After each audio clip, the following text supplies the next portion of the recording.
Hey friends of the Marcus Performing Arts Center, Dr. Coco here. Welcome back to the lab. Thanks for joining us for another Mad Science Moment. Today we are going to be exploring a bunch of experiments that have to do with electricity. They're some of my favorite experiments and I hope that you enjoy them. However, word of caution, all these experiments do use electricity and can be considered a little bit dangerous. So we do recommend that all these experiments are done and shared with a grown-up or an adult supervisor as well, just to be on the safe side.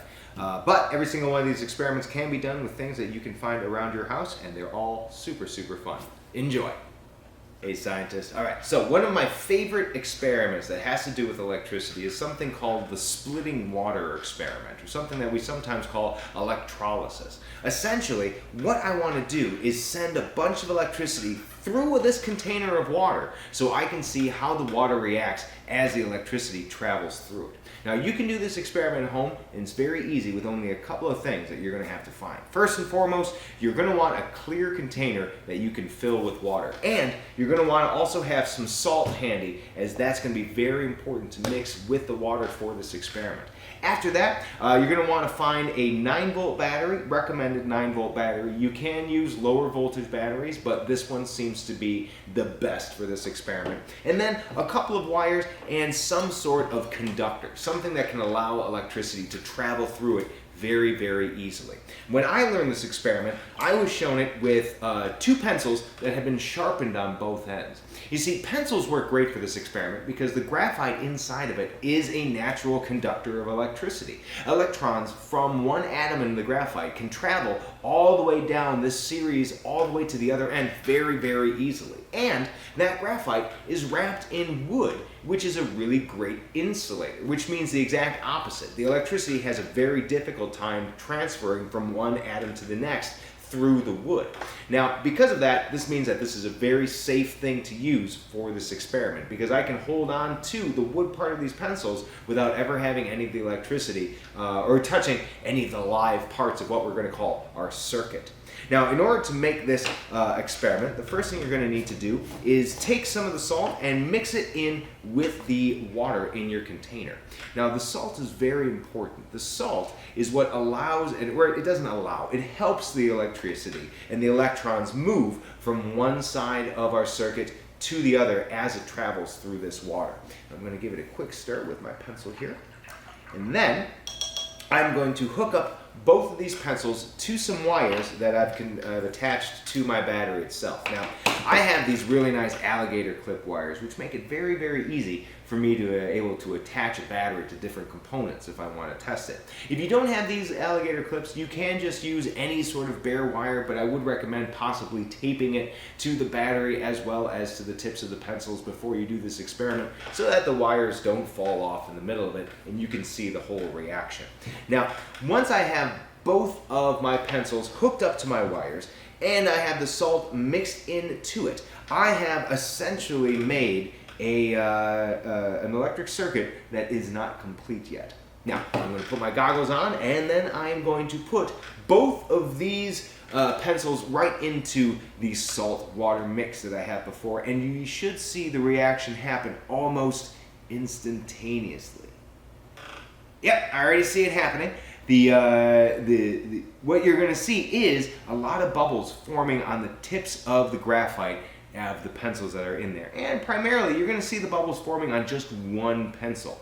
You see, what's happening is all the electrons are moving in what we call a circuit, or one straight path, around and around and around, starting from the battery, going through the wire, through the pencil, through the water, back to the pencil, through the wire, and back to the battery again. And as it makes that transition, all of the electrons are bursting through one side of the pencil, and as they do that, they actually react with the water, splitting it into its different gases and components, which are essentially hydrogen and oxygen. And that's the bubbles that we see forming right on the end. Now, this process can be used for a lot of other things. In fact, sometimes we'll use this for what we call copper plating, or actual like electrically painting different types of cars, where we charge one piece of metal and then dip it into a giant vat of different chemicals that are charged with the opposite charge. And as the electricity passes through that vat, the paint starts to stick to the metal. And It's a really, really cool reaction. Now, even if you don't have any of those other components, you can still see the power of electricity right before your eyes. It's a really cool experiment, scientists, and I hope you enjoy it at home. Enjoy. I'm just kidding. It's not that powerful of a battery. All right, scientists, this is a really fun little hack that you can do with electricity that we like to do here in the lab whenever we're testing out new types of circuitry.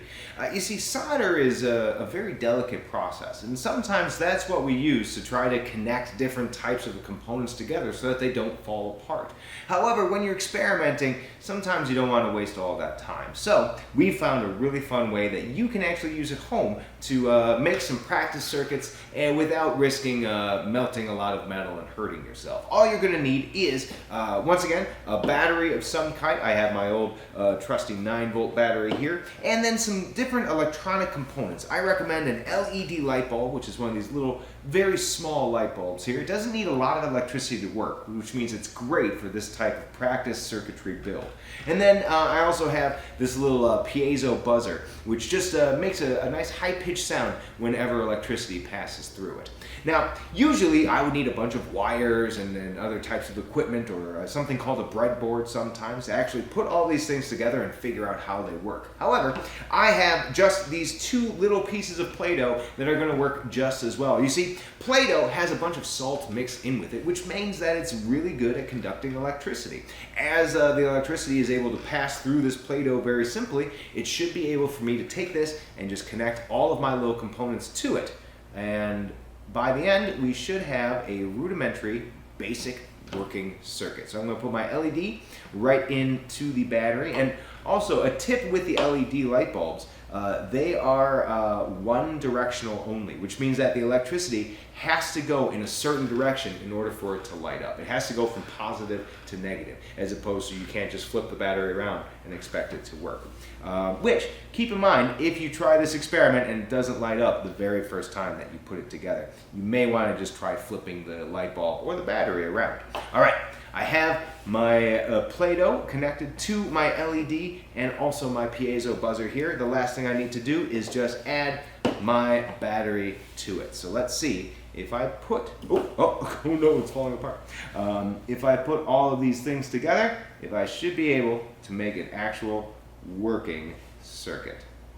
And again, this is the great thing about Play-Doh, because it is really mashable. So if things fall apart, you can repair them and put them back together. Okay, here we go.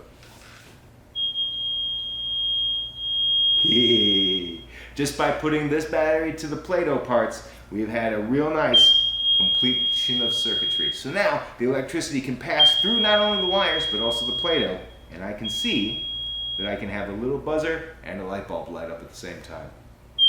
Have fun building some circuits with this idea, scientists. It's a great way to keep on exploring electricity.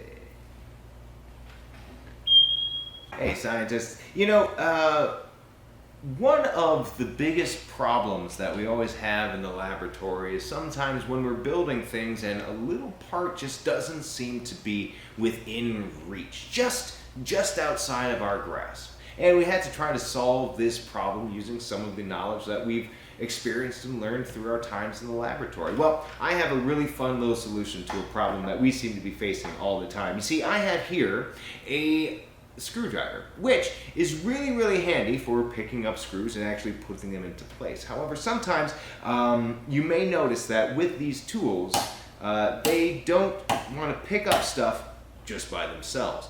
And that's because they're just an inert piece of metal and they're not built to do that. They're just built to kind of drive things into place. However, we can use the knowledge of science and electromagnetism to help us create a tool that can help us pick things up even if they're a little bit too far from us to reach. And the solution to this is to find yourself a screwdriver, or if you don't have a screwdriver, any sort of metal nail or something else that is a ferrometal, which means it's made primarily out of iron, and then a wire of some kind, and again, our trusty 9-volt battery and a couple of extra wires to connect everything together. And what we're going to do is we are going to create a magnetic field around this screwdriver, therefore making the screwdriver itself magnetic.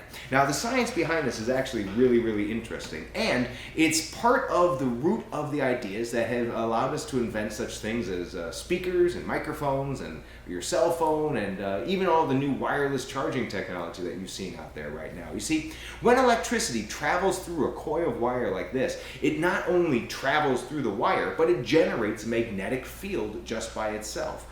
Now, that magnetic field is going to influence any of the metal that is around it. Just like right here, I've taken a nice long strip of copper wire and I've wrapped it all the way around my screwdriver. And then I'm going to hook up these leads to my battery on both ends. And right now, the electricity is whirling around the screwdriver with essentially its own magnetic field. Now, this magnetic field is slowly moving all of the domains in the metal handle of my screwdriver, making my screwdriver a temporary magnet. Essentially, what we've just generated is what's called an electromagnet. Now, this is something that you can make at home, given you have some wire that you can wrap around some sort of metal thing. Now, after you've had this charge for just a couple of minutes, and it will take a couple of seconds for this electricity to really make this transition happen, you should be able to take your screwdriver and pick up a bunch of pieces of metal. Now, you may not be able to pick up a bunch of stuff, but with enough electricity, you will be able to increase the power of your electromagnet. It's a great way to study not only, again, how we use electricity, but once you understand how this circuit works, you should have a great insight into how a bunch of inventions that are all around your house also work. And I'd like to challenge you to see if you can't go around and find some of the things that would use an electromagnet as part of its design. Enjoy this experiment, scientists, and we'll see you soon. Ooh. Wow, that's 5 things. That's pretty good. Let's go for 6 things. Nope, 5 things is the max. You know, scientists, when we talk about electricity, really what we're talking about is the amount of electrons that are moving through a thing. Usually that thing is wire or something else, but electrons help make up every single bit of matter that you see around you. And this next experiment is a great way to actually explore that concept. What we're going to be looking at is what's known as static electricity, which is the electricity that's just innately sitting in all of the matter that's around us.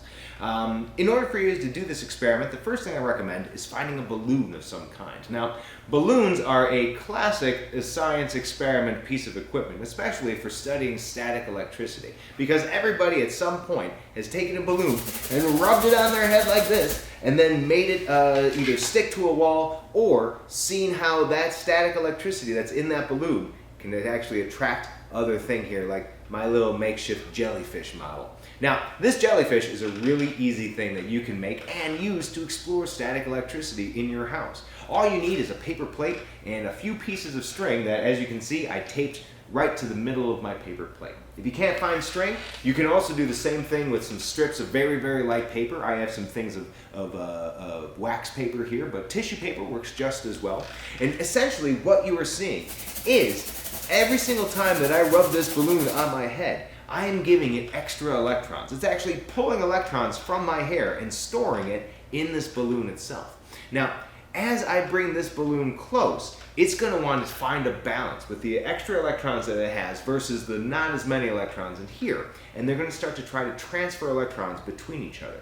That transfer is what gives this kind of attraction and pull that you see between my electric jellyfish and the balloon itself. Now, this is a really fun craft and a very fun thing to make. However, if you really want to explore how static electricity can affect a bunch of different stuff, I recommend you try to make the static electricity circus, which is one of my favorite old science experiments. It's one that I learned when I was a very young mad scientist. To make this experiment, all you need, again, is your trusty balloon. I recommend a paper plate, and then if you can find a clear piece of plastic lid from like a takeout bin or something like that, this works absolutely fantastic. And then all you need to do is find a bunch of very little light stuff that you can put in the plate. Now I have some aluminum foil here, some little bits of wax paper, and some bits of string that I cut up into very, very small pieces. Now all you have to do is lay all that stuff on your plate and then take the clear lid and put it over the top of it. And then what you're going to do is you're going to actually charge all that stuff using your balloon to make a bunch of electrons move back and forth between the balloon and all this stuff. And all you have to do is take your balloon and rub it on the top of the plastic.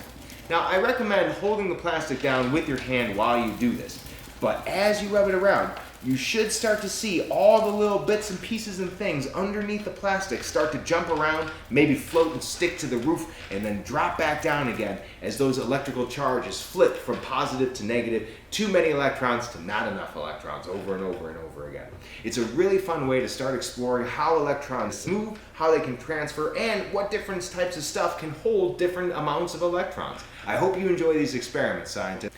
Thanks for joining us at the lab one more time, scientists. I hope you enjoyed all these experiments and you try them at home. They're a great bunch of fun and a great way to continue exploring the world around you. Again, wonderful thanks to our friends at the Marcus Performing Arts Center for inviting us to share all these experiments with you. And we'll see you next time here at Mad Science. Happy Science, everybody!